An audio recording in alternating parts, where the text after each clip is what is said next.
व्यासपीठावरील सर्वजण तसेच माझे उपस्थित बंधू भगिनींनो आणि छोट्या मैत्रिणींनो म्हणण्यापेक्षा छोट्या मुलींनो तुम्हाला शुभ आशीर्वाद आणि सगळ्यांना माझा नमस्कार। आज मला हे जे पद मिळालं आहे आणि त्यासाठी मी सर्वांचं स्वागत करत आहे। या स्वागत करण्यामागचा उद्देश असा आहे की ह्यांनी जे कार्य केले आहे किंवा ह्यांचं जे काम चाललेलं आहे ते अतिशय छान पद्धतीने चाललेलं आहे। आता आम्ही सर्वजण जाऊन तिथं प्रदर्शन कक्षामध्ये जाऊन आलो।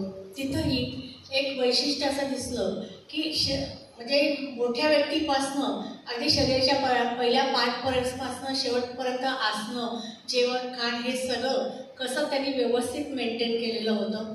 आणि काही जणांना 2006 पासून सुद्धा पारितोषिक पद्मश्री वगैरे जे मिळाले आहे लेडीजना त्याची तिथं त्यांनी दाखवून दिलेलं आहे की आम्ही इतक्या जुन्यापर्यंत सुद्धा विचार करू शकतो आणि इथं आपण दाखवू शकतो। ॲक्च्युली इतकं जुनं दाखवणं म्हणजे 16 वर्ष 20 वर्षापूर्वीचं अवघड असतं, परंतु त्यांना ही माहिती कळाली आणि ही माहितीसुद्धा त्यांनी तिथे दाखवली की त्या जोरावर की प्रत्येक व्यक्ती कशी पुढे येत असते।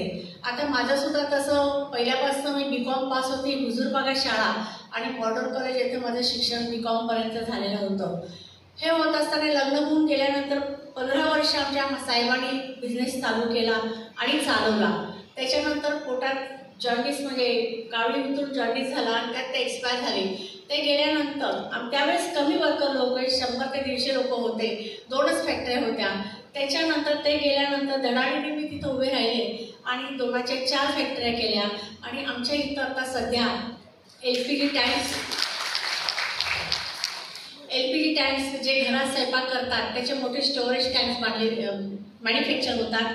ऑक्सिजन टँक्स जे कोरोनाच्या कालावधीमध्ये आम्ही 6 बनवून बऱ्याच लोकांचं जीवन वाचवण्याचा प्रयत्न केला। यामध्ये माझी कंपनी 6 दिवस कंटिन्यू शिफ्टमध्ये चालू होती। यावेळेस आम्हाला पोलीस अधिकाऱ्यांनी खूप मदत केली। कृष्णप्रकाश यांनी त्यासाठी खास माझं स्वागत केलं आणि त्यानंतर आमच्या कंपनीला सुद्धा गौरवपत्रक त्यांनी दिलेलं आहे।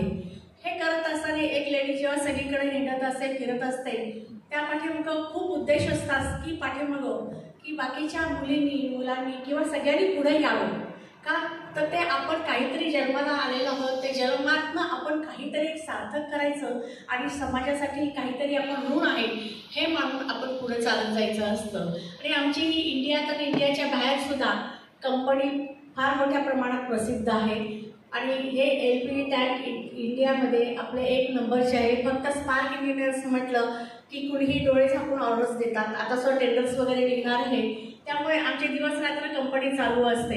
ह्याच्या पाठीमागं देवाची कृपा असते असं आपण एवढं म्हणायचं असतं। आणि जास्त वेळ नाही आहे त्यामुळे मी जास्त पुढे काही बोलू शकत नाही आहे। थोडंच बोलून मी माझं भाषण संपवते। जय हिंद, जय महाराष्ट्र।